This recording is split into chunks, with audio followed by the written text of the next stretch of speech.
Hello friends, welcome to my channel. இன்றைக்கி என்ன பண்ண போகிறோம், அதுக்கு தேவையான பொருட்கள் என்னென்ன அப்படின்றத பார்ப்போம். நமக்கு தேவையான அளவுக்கு சின்ன வெங்காயத்தை உரிச்சிக்கோங்க. உரிச்சிட்டு அதை இது போல் ரவுண்ட் ரவுண்டாக கட் பண்ணிக்கோங்க. அதுக்கப்புறம் பூண்டு, மல்லாட்டை, கத்திரிக்காய், முருங்கைக்காய் இது எல்லாமே எடுத்துக்கோங்க தேவையான அளவுக்கு. அதுக்கப்புறம் ஒரு வானல் வச்சு இல்லைன்னா குக்கர் வச்சு தேவையான அளவுக்கு எண்ணெய் ஊற்றிக்கோங்க. எண்ணெய் நல்லா சூடான பிறகு கடுகு, உளுந்தப்பருப்பு ரெண்டையும் ஆட் பண்ணிக்கோங்க. அது ரெண்டுமே நல்லா பொரிஞ்ச பிறகு நம்ம கட் பண்ணி வச்ச சின்ன வெங்காயம், அது கூடவே கருவேப்பிலை, அதுக்கு அடுத்தது அது கூடவே நம்ம உரித்து வச்ச பூண்டு இது எல்லாமே சேர்த்துட்டு நல்லா கிண்டிக்கோங்க. கிண்டிட்டு தேவையான அளவுக்கோ இல்லை வதங்குற அளவுக்கோ உப்பை ஆட் பண்ணிக்கோங்க. ஆட் பண்ணிவிட்டு நல்லா கிண்டிட்டு கூடவே கொஞ்சமாக வெந்தயத்தை ஆட் பண்ணிக்கோங்க. ரொம்ப ஆட் பண்ணால் கசக்கும். அதுக்கப்புறம் தேவையான அளவுக்கு 2 தக்காளி எடுத்து கட் பண்ணிக்கோங்க. நான் புளி ஆட் பண்ணாமல் செய்கிறேன், அதனால் 2 பெரிய தக்காளி ஆட் பண்ணிக்கிறேன். நீங்கள் புளி ஆட் பண்ணுற மாதிரி இருந்துச்சுன்னா ஒரு பெரிய தக்காளி மட்டும் ஆட் பண்ணிக்கோங்க.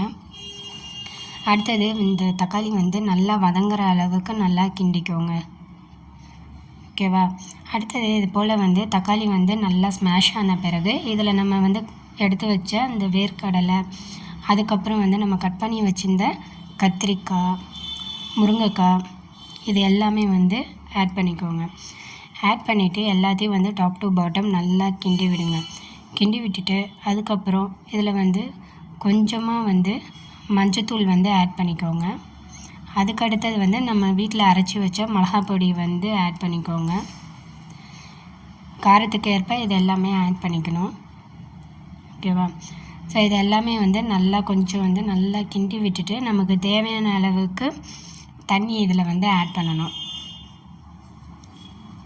நான் 2 கிளாஸ் 2.5 கிளாஸ் தண்ணி ஆட் பண்ணிக்கிறேன். இப்போ தண்ணி ஆட் பண்ணிவிட்டு இதில் நம்ம உப்பு காரத்தை இந்த டைமில் தான் நம்ம டெஸ்ட் பண்ணணும். ஓகேவா?